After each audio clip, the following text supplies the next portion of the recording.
La mañana aún era fría cuando Isadora oyó crujir la verja de hierro. No se movió de la silla de mimbre donde cosía, pero sus dedos reposaban sobre la tela. Conocía ese sonido. Era el sonido de las visitas que venían a hablar con su padre. Siempre sobre deudas, siempre sobre plazos, siempre sobre la tierra que se secaba un poco más cada verano. La casa de Isadora estaba al final de un camino de tierra, rodeada de cercas torcidas y un huerto que no había dado fruto en 3 cosechas.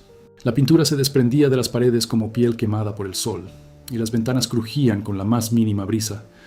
Pero Isadora lo mantenía todo limpio. Barría el suelo de tierra del jardín todas las mañanas, regaba las únicas flores que aún sobrevivían cerca del porche, y pasaba horas remendando la ropa de su padre y sus hermanos menores, como si la aguja y el hilo pudieran remendar también lo que estaba roto por dentro. Tenía 18 años, pero sus ojos reflejaban una quietud propia de mujeres mucho mayores. No era exactamente tristeza, era algo más sutil, como la resignación de quien aprendió desde pequeño que esperar demasiado duele más que no esperar nada en absoluto. Su padre apareció en la puerta de la cocina, limpiándose las manos con el paño mugriento que siempre llevaba al hombro. No la miró. Hacía mucho tiempo que no la miraba de verdad. «Ven aquí, Isadora». Dejó la costura en su regazo y se levantó. El suelo de madera crujió bajo sus pies descalzos. En la habitación, sentado en la única silla que aún conservaba el asiento intacto, había un hombre al que nunca había visto. Era alto, de hombros anchos, con las manos callosas por el trabajo del campo, pero vestía ropa limpia, botas lustradas y un sombrero de fieltro apoyado en la rodilla. Debía de tener unos 40 años, quizás más. Su rostro era inexpresivo, pero no cruel, solo cansado, como alguien que ha visto demasiado y ha decidido no mostrar más. «Es ella», dijo el padre de Isadora, como si presentara una yegua en una feria. El hombre la miró. No como los hombres de la ciudad miraban a las chicas guapas, con avidez, con malicia. La miró como quien examina algo que necesita para decidir si vale la pena llevarlo. Sus ojos se posaron en su rostro, luego bajaron a sus manos callosas, sus pies descalzos, la trenza desordenada que le colgaba sobre el hombro izquierdo. Isadora no bajó la mirada. No sabía por qué, pero algo en su interior se negaba a hacerlo. «¿Sabe cocinar?», preguntó el hombre. «Ella lo sabe todo. Cocina, lava la ropa, cose, cuida el jardín. Es fuerte. Nunca se queja. ¿Y ella es virgen?». La pregunta impactó en la habitación como una piedra en un pozo. Isadora sintió que se sonrojaba, pero no apartó la mirada. Su padre tosió y se rascó la nuca. «Sí, señor. Puede estar seguro. Nunca la dejo salir sola. Nunca dejo que ningún chico se acerque». El hombre asintió lentamente. Luego se levantó, se puso el sombrero y se acercó a la ventana. Se quedó allí un buen rato, mirando el pasto seco y las cercas caídas. «Dijiste que necesitabas un caballo», dijo sin darse la vuelta. «Sí, señor, lo necesito. El mío murió el mes pasado. Sin caballo, no tengo forma de transportar los productos a la ciudad. Sin transportarlos a la ciudad, no tengo forma de pagar lo que debo. Tengo un caballo de repuesto, castaño, fuerte, de 6 años. Te servirá de mucho». El padre de Isadora dio un paso adelante y abrió las manos en un gesto casi de súplica. «¿Y qué quieres a cambio?». El hombre finalmente se dio la vuelta. Volvió a mirar a Isadora, esta vez por más tiempo. «Ella». El silencio que siguió fue tan denso que Isadora podía oírlo resonar en sus oídos. Miró a su padre, esperando. ¿Esperando qué? ¿Que se indignara? ¿Que defendiera a su hija? ¿Que dijera que no era una mercancía? Pero el padre simplemente se rascó la barbilla, perdido en sus pensamientos. «¿Para qué la quieres?». «Necesito a alguien que cuide la casa. Mi madre murió el año pasado y la granja está abandonada. Necesito una esposa». «¿Esposa? Voy a casarme con ella, como es debido, por la iglesia. Tendrá mi nombre y mi protección. No la maltrataré». El padre de Isadora dejó escapar un largo suspiro, e Isadora vio algo en sus ojos que le provocó un escalofrío. Alivio. Estaba aliviado. «¿Y cuándo quieres llevártela?». «Mañana. Traeré el caballo por la mañana y me la llevaré por la tarde». Isadora abrió la boca para hablar, pero no salió ningún sonido. Era como si las palabras se le hubieran olvidado. Miró a su padre, al hombre, a sus propias manos, y se dio cuenta de que nadie allí esperaba que dijera nada. La conversación había terminado. El trato ya estaba cerrado. Esa noche, tumbada en la fina estera que compartía con sus hermanas menores, Isadora contemplaba el techo de paja. Las niñas dormían, sus cuerpos cálidos apretados contra el suyo, y ella yacía allí, inmóvil, sintiendo el peso de lo que estaba por venir como una piedra en el pecho. Ella no lloró. Había aprendido hacía mucho tiempo que llorar no cambiaba nada. Pensó en su madre, que había fallecido cuando ella tenía 12 años, dejándola con 5 hermanos menores, y un padre que nunca supo qué hacer con tantos hijos. Pensó en las noches que se despertaba antes del amanecer para encender el fuego, preparar café y gachas para los pequeños. Pensó en las veces que se quedaba sin comer para que sus hermanos tuvieran suficiente. Pensó en las jóvenes de la ciudad, con sus bonitos vestidos y zapatos de cuero, que pasaban junto a ella en el mercado como si fuera invisible, o peor aún, como si fuera algo que no merecía ser visto. Y pensó en el hombre del sombrero de fieltro, que la había mirado con esos ojos cansados y había decidido que ella valía un caballo. ¿Así funcionaban las cosas? ¿Era esto lo que se merecía? Ella se giró hacia un lado y cerró los ojos, pero el sueño no llegaba. El granjero se llamaba Benedito. Isadora lo descubrió al día siguiente, cuando llegó montado en un caballo negro y llevando de las riendas al caballo castaño. Le entregó el animal a su padre, quien lo examinó con más atención que a su propia hija, y luego se volvió hacia Isadora. ¿Recibiste tus cosas? Ella asintió, mostrando el pequeño bulto que llevaba. 2 cambios de ropa, un peine de madera que había pertenecido a su madre y un trozo de cinta azul que una de sus hermanas le había regalado años antes. Entonces vámonos. Isadora miró hacia atrás una última vez. Sus hermanas estaban en el balcón, con sus caritas pegadas a la barandilla de madera. La menor, Rosiña, lloraba quedamente. Sus hermanos no estaban por ningún lado. Probablemente se habían ido al río, huyendo del momento que no querían ver. El padre estaba ocupado atando el caballo nuevo al poste. No levantó la vista cuando ella pasó. El viaje a la finca de Benedito duró casi 3 horas. Él había traído una mula vieja para que ella la montara, y avanzaron en silencio por el polvoriento camino, él delante, ella detrás, como si ya fuera natural. La granja era grande, mucho más grande de lo que Isadora esperaba. Tenía una casa de ladrillo con una amplia terraza, un corral lleno de ganado, un huerto que parecía bien cuidado y un huerto que se extendía hasta donde alcanzaba la vista. Había empleados trabajando en el campo, y una mujer negra de pelo canoso apareció en la puerta de la cocina cuando llegaron. «Esta es Doñana», dijo Benedito desmontando. «Se encarga de la cocina. Te enseñará cómo funcionan las cosas aquí». Doñana miró a Isadora con una expresión que no pudo descifrar. No era hostilidad, pero tampoco bienvenida. Era más bien lástima. «Entra, niña. Te mostraré tu habitación». La habitación estaba en la parte trasera de la casa, pequeña pero limpia, con una cama de verdad, la primera que Isadora tendría para ella sola. Había un armario de madera oscura y una ventana que daba al huerto. «El jefe duerme en la sala», dijo Doñana sin mirarla. «Te llamará cuando quiera». Isadora tragó saliva con fuerza. «¿Cuándo será la boda?» «El próximo domingo. El cura viene a la granja». Doñana se detuvo en la puerta, con la mano en el marco. «Eres joven. ¿Cuántos años tienes?» 18. La anciana suspiró. 18. Jesús. Y salió, cerrando la puerta tras de sí. Los días siguientes fueron extraños. Isadora se despertaba temprano, como siempre, y ayudaba a Doñana en la cocina. Aprendió dónde estaba todo, cómo le gustaba el café a Benedito, qué tipo de pan prefería para desayunar. Barría la casa, lavaba la ropa, regaba el jardín. Lo hacía todo en silencio, con la misma eficiencia que siempre había demostrado en casa. Pero Benedito casi nunca le hablaba. Pasaba los días en el campo, regresaba al anochecer, cenaba solo en la gran mesa de la sala y luego se retiraba a su habitación. A veces, cuando Isadora pasaba junto a él con una bandeja o un montón de ropa limpia, la miraba con la misma expresión distante, como si intentara comprender qué había comprado. La boda se celebró el domingo, como se había prometido. El sacerdote llegó en un viejo carruaje tirado por caballos y ofició la ceremonia en el porche de la casa, con Doñana y 2 de las criadas como testigos. Isadora llevaba un vestido blanco que Doñana había encontrado en un baúl. Había pertenecido a la madre de Benedito y estaba amarillento por el tiempo, pero era el vestido más hermoso que jamás había usado. Benedito se mantuvo serio durante toda la ceremonia. Dijo sí cuando el sacerdote se lo pidió.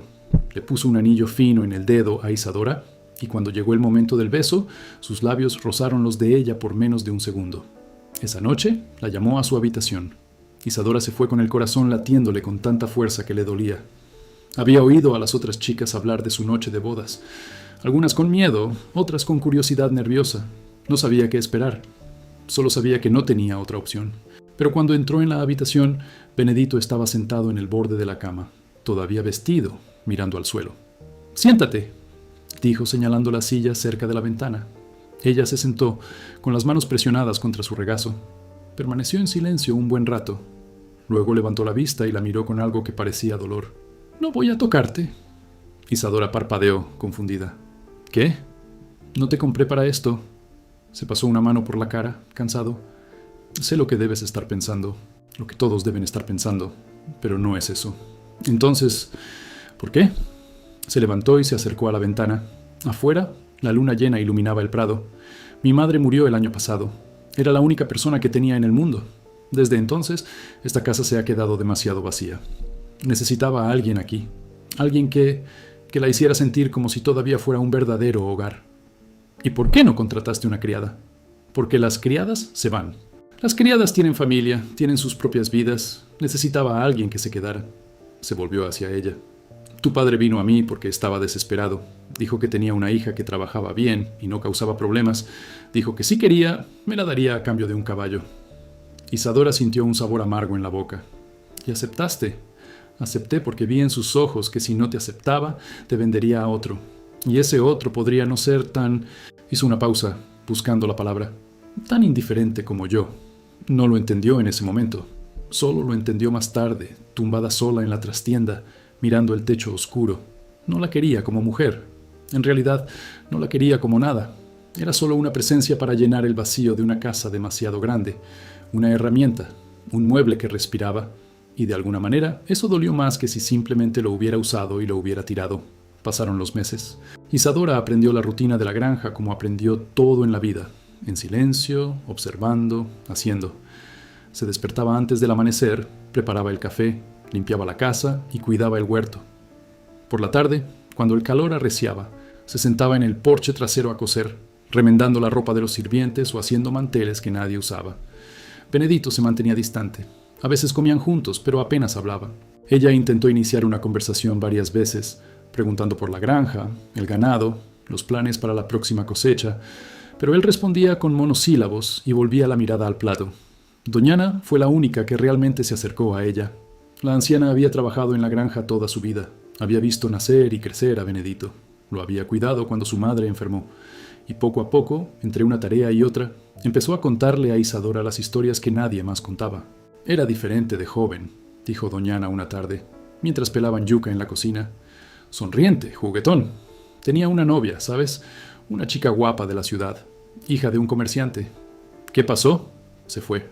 Se escapó con otro hombre, un vendedor ambulante que pasaba por aquí vendiendo telas. Se llevó todo lo que le había dado, las joyas, los vestidos, incluso el dinero que había ahorrado para la boda. Doñana negó con la cabeza. Nunca volvió a ser el mismo después de eso. Cerró su corazón como quien cierra una puerta. Y nunca lo volvió a abrir. Isadora reflexionó sobre esto durante días. Observaba a Benedito durante las comidas, intentando ver en él al joven alegre que Doñana le había descrito, pero solo encontraba a un hombre de hombros encorvados y mirada vacía, que parecía cargar con el peso del mundo sin saber cómo soltarlo. Una noche, estaba cosiendo en el porche cuando oyó un ruido proveniente del granero. Era tarde. Las estrellas ya brillaban en el cielo y los sirvientes se habían ido hacía horas. Dejó la costura y fue a ver qué era. Encontró a Benedito arrodillado en el suelo, junto a una vaca que yacía de lado, respirando con dificultad. Tenía las manos cubiertas de sangre y una expresión de desesperación que nunca antes le había visto. «El ternero está atascado de lado», dijo sin mirarla. «No puedo girarlo». Isadora no pensó. Se arrodilló a su lado, se arremangó y puso sus manos junto a las de él. Él ya había ayudado con partos en la granja de su padre y sabía qué hacer. Juntos, trabajando en silencio, lograron voltear al ternero y sacarlo. La vaca mugió de alivio cuando el ternero cayó sobre la paja. Era pequeño, mojado, tembloroso, pero vivo. Benedito se sentó en el suelo, exhausto, con la ropa empapada de sudor y sangre. Miró a Isadora como si la viera por primera vez. Sabías qué hacer. Ella se encogió de hombros, limpiándose las manos en su falda. Lo aprendí de mi madre. Guardó silencio un momento. Entonces, en un gesto que la tomó completamente por sorpresa, extendió la mano y le tocó la cara. Un toque leve, casi accidental, que le limpió una mancha de sangre de la mejilla. «Gracias», dijo. Y en esa sola palabra, en ese solo gesto, Isadora sintió que algo se agitaba en su pecho. Algo pequeño, tímido, que no se atrevía a nombrar. Las cosas empezaron a cambiar después de esa noche. No de forma dramática, no de una forma que alguien ajeno a ella pudiera notar, pero Isadora lo percibió. Benedito empezó a quedarse más tiempo durante las comidas. Le hacía preguntas sobre el jardín, sobre lo que ella estaba cosiendo, sobre los hermanos que había dejado atrás. A veces, cuando ella estaba en la terraza al anochecer, él se sentaba en la silla a su lado y permanecía allí en silencio, contemplando el mismo horizonte que ella. Isadora aprendió a leer esos silencios. Aprendió que él no era frío, sino herido. Aprendió que su distancia no era desprecio, sino protección. Había construido un muro a su alrededor y ahora, lentamente, buscaba una salida. Un día apareció en la cocina con algo en las manos. Era un trozo de tela azul claro, suave, con pequeñas flores bordadas en el dobladillo. «Lo vi en la ciudad», dijo sin mirarla. «Pensé que podrías hacerte un vestido». Isadora recogió la tela, sintiendo su suavidad entre los dedos. Era el tipo de tela que nunca había tenido, el tipo que jamás había soñado tener. «Es hermoso», susurró. «Mereces cosas bellas». Ella levantó la vista sorprendida, pero él ya se había ido. El vestido estuvo terminado en 2 semanas. Isadora trabajaba en él todas las noches, a la luz de las velas, cortando y cosiendo con un cuidado que nunca antes había dedicado a ninguna prenda. Cuando se lo probó por primera vez, mirándose en el espejo empañado de su habitación, apenas se reconoció. La chica que la miraba ya no parecía la chica descalza que habían intercambiado por un caballo. Parecía alguien. Esa noche bajó a cenar con su vestido nuevo. Benedito estaba sentado a la mesa, como siempre, pero al verla, se detuvo con el tenedor a medio camino de la boca. La miró fijamente un buen rato, e Isadora vio algo pasar por sus ojos, algo cálido, algo vivo. «Te ves hermosa», dijo, y su voz tenía una ronquera que no tenía antes. «Gracias, por la tela». Él asintió, apartó la mirada y siguió comiendo. Pero durante la cena, Isadora sintió que sus ojos volvían a ella como si no pudiera evitarlo. Luego, mientras ella lavaba los platos, él apareció en la puerta de la cocina. «¿Isadora?» Ella se dio la vuelta con las manos todavía mojadas. Quería disculparme». «¿Por qué razón?» «Por todo. Por alejarte de tu familia. Por traerte aquí sin preguntarte nada. Por tratarte como si fueras...» Se detuvo, tragando saliva. «No soy un buen hombre, pero no quería ser el tipo de hombre que te hace daño». Isadora se secó las manos en el delantal y se acercó a él. Estaba lo suficientemente cerca como para sentir el calor de su cuerpo y ver las arrugas alrededor de sus ojos. «No me hiciste daño», dijo ella suavemente. «Pero tampoco te traté como mereces. ¿Y cómo merezco ser tratado?» La miró a los ojos y, por primera vez desde que se conocían, Isadora vio algo más allá del dolor y la distancia. Vio deseo, vio miedo, vio una pregunta que él no sabía cómo formular. «Como alguien que vale más que un caballo», dijo. Y entonces, lentamente, como si se acercara a un animal asustado, levantó la mano y le tocó la cara. Esta vez no era para limpiar una mancha, era solo para tocar, para sentir. Isadora cerró los ojos. «¿Puedo?», preguntó. Su voz era apenas un susurro. Ella no respondió con palabras, simplemente inclinó la cara hacia él, y cuando sus labios se encontraron fue como si algo que había estado encerrado durante mucho tiempo finalmente se abriera. El beso fue suave, vacilante, lleno de preguntas, y al separarse, Benedito apoyó la frente contra la de ella y suspiró. «No sé cómo hacer esto», dijo. «Ya no sé amar a nadie. Así aprendemos juntos». Él sonrió. Era la primera vez que lo veía sonreír de verdad, y esa sonrisa transformó su rostro, lo hizo parecer más joven, más vivo. «Juntos», repitió, como saboreando la palabra. Y allí, en la oscura cocina de una granja en el fin del mundo, 2 personas rotas comenzaron lentamente a recomponerse. Los meses siguientes estuvieron llenos de descubrimientos. Isadora descubrió que a Benedito le gustaba leer, pero le daba vergüenza admitirlo porque pensaba que era algo para gente refinada. Descubrió que tenía una risa hermosa, profunda y cálida que aparecía cuando menos se esperaba. Descubrió que sabía los nombres de todas las estrellas del cielo y que le gustaba sentarse en el balcón después de cenar, señalándolas y contando historias que su madre le había enseñado de pequeño. Y Benedito descubrió a Isadora. Descubrió que cantaba suavemente mientras trabajaba, canciones que su madre le había cantado antes de morir. Descubrió que tenía un miedo terrible a las serpientes, pero que se enfrentaba a cualquier otra cosa sin dudarlo. Descubrió que dibujaba flores en los márgenes de sus cuadernos y que soñaba con tener una casa llena de libros, aunque no sabía leer bien. «Puedo enseñarte», le dijo una noche cuando ella le confesó esto. «¿Enseñar qué?» «Leyendo, escribiendo». Isadora lo miró incrédula. «¿Harías eso?» «Haría cualquier cosa por ti». Y así lo hizo. Todas las noches, después de cenar, se sentaban a la mesa de la sala con un viejo manual que había pertenecido a su madre, y él le enseñaba letra por letra, palabra por palabra.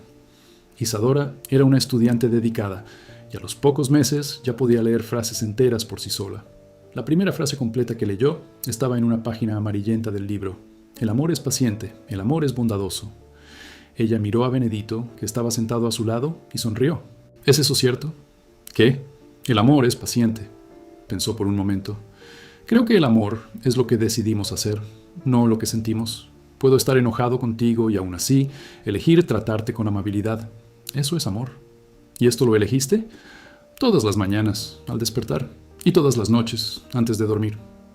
Ella apoyó la cabeza en su hombro y permanecieron así un largo rato, en silencio, sintiendo el agradable peso del otro. La primera vez que durmieron juntos no fue una explosión de pasión. Fue una fría noche de junio, cuando Isadora temblaba en la trastienda y Benedito apareció en la puerta con una manta extra. La tapó, y cuando estaba a punto de irse, ella le tomó la mano. «Quédate», dijo ella. Y se quedó. Yacían uno junto al otro, completamente vestidos, escuchando la lluvia caer sobre el tejado. Y en algún momento de la madrugada, sin que ninguno de los dos lo planeara, sus cuerpos se encontraron. Fue incómodo, tímido y lleno de pausas para preguntar «¿Estás bien? ¿Y puedo continuar?». Pero era real. Y cuando terminó, Isadora lloró por primera vez desde que había llegado a la granja. «¿Te hice daño?», preguntó Benedito sobresaltado. «No», se secó las lágrimas sonriendo. «Es que nunca pensé que alguien me quisiera de verdad. Pensé que me pasaría la vida siendo usada, intercambiada, vendida». Él la atrajo hacia sí y la abrazó con fuerza. «No eres algo que se pueda comprar. Eres una persona, la persona más extraordinaria que he conocido. Solo dices eso porque no conoces a mucha gente. Digo esto porque es verdad». Se rieron juntos, y la risa se mezcló con las lágrimas, y de alguna manera fue más íntimo que cualquier otra cosa. Cuando nació su primer hijo, un niño fuerte que lloraba en cuanto veía la luz del sol, Benedito lloró. Isadora nunca lo había visto llorar, ni siquiera cuando hablaba de su madre muerta o de la prometida que lo había abandonado. Pero en ese momento, con su hijo en brazos, las lágrimas corrieron por su rostro curtido por el sol y cayeron sobre la cabecita del bebé como una bendición. «Es perfecto», dijo con la voz quebrada. «Es tuyo. Es nuestro». Llamaron al niño Pedro, en honor al abuelo de Benedito, el hombre que había construido la granja con sus propias manos. Y cuando Isadora vio a su esposo abrazando a su hijo, vio algo que le hizo comprender que todo, el dolor, la humillación, el miedo, había valido la pena. 2 años después nació una niña, Clara, con ojos tan grandes como los de su madre y una risa fácil como la de su padre, y la casa, que antes había estado demasiado vacía, se llenó de ruido, movimiento y vida. Isadora les enviaba cartas a sus hermanos. Ahora que sabía escribir, insistía en hacerlo. Les contaba sobre la granja, sobre sus hijos, sobre Benedito. Y una vez al año, cuando la cosecha era buena, Benedito ensillaba su caballo y viajaban juntos a casa de su padre, llevándoles regalos y noticias. El padre había envejecido considerablemente. La granja seguía en ruinas y los hermanos menores estaban delgados y resentidos. Al ver a Isadora, bien vestida, bien alimentada, con un niño en brazos y otro en camino, la miraron con una mezcla de asombro y envidia. «Tuviste suerte», dijo una vez el padre, masticando tabaco en el porche. Isadora lo miró un buen rato. Pensó en todo lo que podría decir, que no fue suerte, que fue supervivencia, que había convertido una sentencia en una bendición con el sudor de su frente. Pero no dijo nada de eso. «Sí, lo hice», respondió ella simplemente, «porque algunas verdades no necesitan ser pronunciadas, se revelan en la forma de caminar, en el brillo de sus ojos, en la tranquilidad de quien finalmente ha encontrado su lugar en el mundo». Los años pasaron como todos pasan, algunos rápidamente, otros lentamente, la mayoría simplemente normales. Pedro creció siendo un niño serio que disfrutaba cuidando el ganado más que cualquier otra cosa. Clara se convirtió en una joven alegre que heredó el talento de su madre para la costura y la afición de su padre por los libros. Y llegaron otros niños, 2 niños y una niña, hasta que la casa se quedó pequeña y Benedito tuvo que construir una nueva habitación en la parte de atrás. Doñana murió una tarde de invierno, tan silenciosamente como había vivido, e Isadora lloró como si hubiera perdido a una segunda madre. Fue ella quien preparó el cuerpo para el entierro, quien cosió el sudario blanco, quien rezó junto al ataúd toda la noche. «Le caíste bien», dijo Benedito abrazándola. «Dijo que eras lo mejor que le había pasado a esta casa. A mí también me gustaba. Lo sé». Y el duelo pasó, como pasa todo duelo. dejando solo un suave anhelo que aparecía a veces, sin previo aviso, cuando el olor a café recién hecho traía recuerdos de mañanas en la cocina o cuando una risa lejana sonaba demasiado parecida a la suya. Benedito empezó a encanecer después de los 50. Su cuerpo, que siempre había sido fuerte, empezó a quejarse de las mañanas frías y los días largos. Pero nunca dejó de trabajar, nunca dejó de despertarse antes del amanecer e ir al campo como lo había hecho toda su vida. «Deberías descansar más», dijo Isadora. «Descansa cuando muera. No hables así». Él se rió, la besó en la frente y salió hacia el corral. Pero un día no regresó. Isadora estaba en la cocina, preparando la cena, cuando Pedro entró corriendo con la cara blanca como la tiza. «Mamá, soy papá».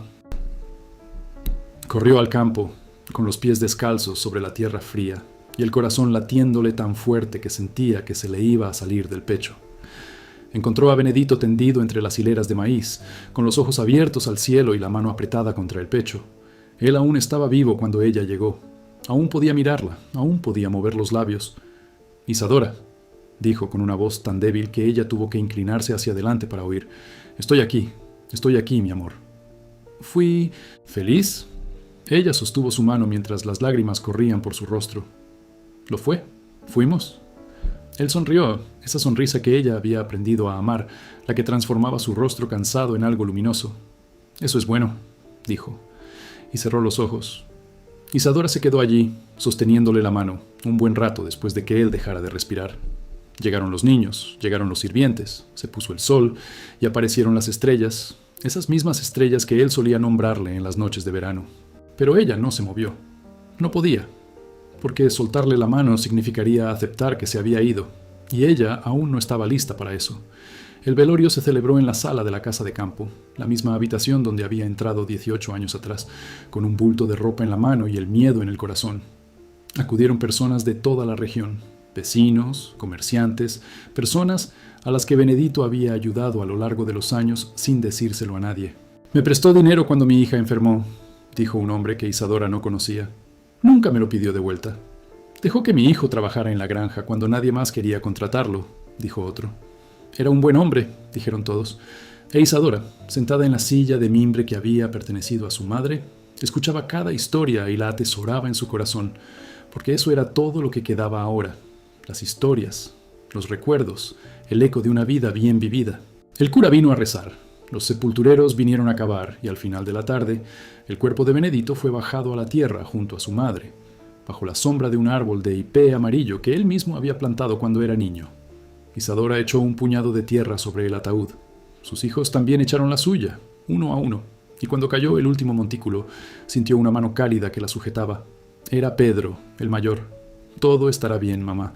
Ella lo miró, tan parecido a su padre, los mismos ojos serios, los mismos hombros anchos, y asintió. «Lo sé». Y ella lo sabía.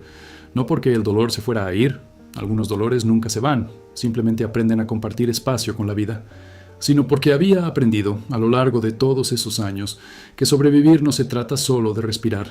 Se trata de despertar cada día y elegir seguir adelante. Se trata de encontrar pequeñas razones para seguir adelante. El aroma del café, la risa de un nieto, el color del cielo al final de la tarde. Se trata de transformar lo que la vida te da en algo que valga la pena. La casa quedó en silencio después del funeral. Isadora seguía viviendo allí, rodeada de sus hijos y nietos que seguían llegando. Seguía madrugando, preparando café y cuidando el jardín. Sus manos, ahora arrugadas y manchadas por el sol, aún sabían hacer todo lo que siempre habían hecho. A veces, por la noche, se sentaba en el porche a mirar las estrellas. Aún recordaba los nombres que Benedito le había enseñado: Tres Marías, Cruz del Sur, Venus brillando en el horizonte, y le hablaba en voz baja, contándole las noticias del día, las travesuras de los nietos, sus problemas y sus alegrías. «Pedro se casa», dijo una noche al cielo vacío. «La novia es una buena chica. ¿Te gustaría?» El viento soplaba, meciendo las hojas del árbol de hipé amarillo, e Isadora sonrió. «Lo sé, yo también te extraño». Un día, la nieta mayor, una niña de 13 años con ojos curiosos y demasiadas preguntas, se sentó junto a ella en el porche. «¡Guau! Hola, hija mía. ¿Es cierto que el abuelo compró a la señora para un caballo?» Isadora miró a su nieta, sorprendida. Era una historia que nunca les había contado a los niños, pero las historias tienen sus propias raíces, caminan solas por las bocas del mundo. «Es cierto», dijo ella, ¿Y no estabas enojado? Isadora pensó un momento. Pensó en la chica de 18 años que había sido secuestrada de su hogar como si fuera mercancía. Pensó en el miedo, la vergüenza, la sensación de inutilidad, pero también pensó en lo que vino después, el amor que creció lentamente, los hijos que nacieron, la vida que construyeron juntos, ladrillo a ladrillo. Me quedé, dijo finalmente. Al principio estaba muy enojada, con mi padre, con tu abuelo, con todo el mundo. Pensé que la vida había sido injusta conmigo. ¿Y luego qué? Entonces comprendí algo. Acercó a su nieta, acunándola en su regazo como lo hacía de pequeña. Comprendí que no elegimos lo que nos sucede, pero sí elegimos qué hacemos con lo que nos sucede. ¿Como esto? Podría haber pasado toda mi vida enojada. Podría haber odiado a mi abuelo por comprarme. Odiar a mi padre por venderme. Podría haber estado amargada, cerrada, esperando lo peor de todos. Hizo una pausa, mirando el horizonte donde se ponía el sol. Pero elegí algo más. Elegí creer que la gente puede cambiar, que el amor puede nacer en los lugares más extraños, que yo valía más que el precio que me pusieron. ¿Valió la pena? Isadora sonrió. Hoy en día todavía valgo la pena. La nieta permaneció en silencio, asimilando las palabras. Luego levantó la vista y preguntó: ¿Estabas feliz, abuela? Era la misma pregunta que Benedito le había hecho el día de su muerte. Y la respuesta fue la misma. Fui, dijo Isadora. Muchísimo. Y era cierto. No una felicidad perfecta, ni de cuento de hadas, sino una felicidad auténtica, forjada con las propias manos, hecha de días y noches, de peleas y reconciliaciones, de pérdidas y descubrimientos. Una felicidad que sabía a desayuno y olía a tierra después de la lluvia. Una felicidad que podría llenar una vida entera. Isadora murió a los 82 años, una noche de primavera, cuando los árboles de hipé estaban en flor y el aire olía a jazmín. Fue una muerte en paz. Simplemente cerró los ojos después de cenar y no los volvió a abrir. Sus hijos la encontraron a la mañana siguiente, sentada en la silla de mimbre del porche, con una sonrisa amable y las manos entrelazadas en el regazo, como si simplemente estuviera descansando. La enterraron junto a Benedito, a la sombra del hipé, que ya era un árbol centenario. El sacerdote rezó, los nietos lloraron, y cuando la última palada de tierra cubrió el ataúd, el viento sopló con fuerza trayendo pétalos amarillos que cayeron sobre las dos tumbas como una bendición. La granja siguió existiendo, transmitida de generación en generación. La casa fue renovada, ampliada y modernizada, pero el porche permaneció igual, con la misma silla de mimbre donde solía sentarse Isadora. Y cada noche, al ponerse el sol y comenzar a aparecer las estrellas, alguien de la familia se sentaba allí a mirar el cielo, recordando a la mujer que había sido entregada a cambio de un caballo y se había convertido en dueña de una granja, recordando a la niña descalza que aprendió a leer y enseñó a sus nietos a amar los libros, recordando a la esposa que transformó a un hombre retraído en un padre amoroso, recordando a Isadora, porque algunas personas no nacen extraordinarias. Algunas se vuelven extraordinarias poco a poco, con cada pequeña decisión, cada acto de valentía silenciosa, cada momento en que deciden no dejar que la vida las defina. Isadora era una de esas personas, e incluso después de que todos los que la conocieron personalmente se habían ido, su historia continuó contándose, de madre a hija, de abuela a nieta, como prueba de que el valor de una persona nunca se puede medir por el precio que alguien paga por ella. Solo se puede medir por el amor que ella es capaz